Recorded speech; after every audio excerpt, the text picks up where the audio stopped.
হকের জিএর দাবিতে আন্দোলন, আজ মহা মিছিলের ডাক সংগ্রামে যৌথ মঞ্চের। শিয়ালদা, হাওড়া স্টেশন এবং হাজরা মোড় থেকে শুরু হবে মিছিল, তারপর শহীদ মিনারে জনসভা। কবে মিলবে হকের জিএ? প্রশ্ন এই সরকারি কর্মচারীদের যারা লাগাতার রাস্তায় বসে রয়েছেন, শহীদ মিনারে যারা লাগাতার অবস্থান বিক্ষোভ করছেন। এই মুহূর্তে আমাদের প্রতিনিধি তুলিকা রয়েছে আমাদের সঙ্গে। তুলিকা, সরাসরি চলে যাবো তোমার কাছে, তোমার কাছ থেকে জানতে চাইবো এই মুহূর্তে ঠিক কি ছবি রয়েছে।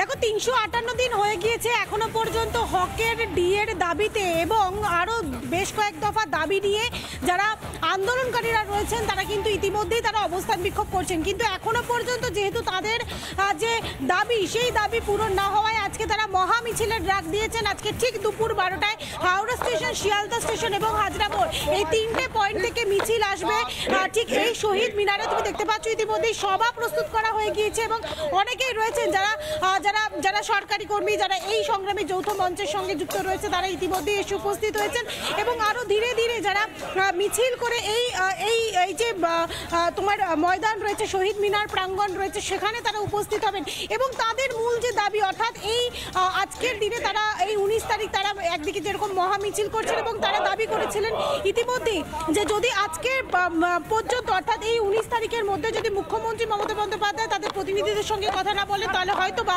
আজকে থেকে তারা অনশনে বসতে চলেছেন। আমি একটুখানি কথা বলার চেষ্টা করবো যে আজ পর্যন্ত আপনারা এর আগেও জানিয়েছেন আমাদেরকে যে যদি আজকের মধ্যে মুখ্যমন্ত্রী না দেখা করেন তাহলে হয়তো আপনারা অনশনে বসবেন। আজকে কি সেই সিদ্ধান্ত নিচ্ছেন?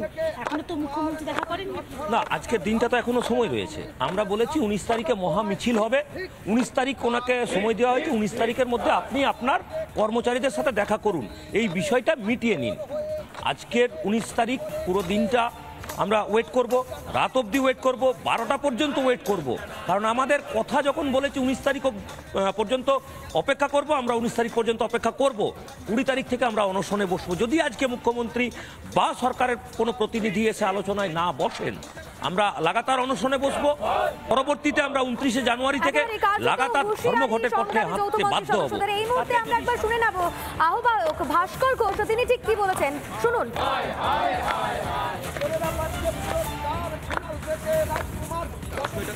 তার থেকে আরো অনেক বড় করে ইস্যুটা হচ্ছে যে এই রাজ্যের ছেলেমেয়েরা সরকারি চাকরিতে তার মেধার প্রমাণ দিয়ে স্বচ্ছভাবে নিয়োগের স্থায়ী নিয়োগের সুযোগ পাবে কিনা, এটা হচ্ছে আমাদের কাছে অনেক বড় করে ইস্যু।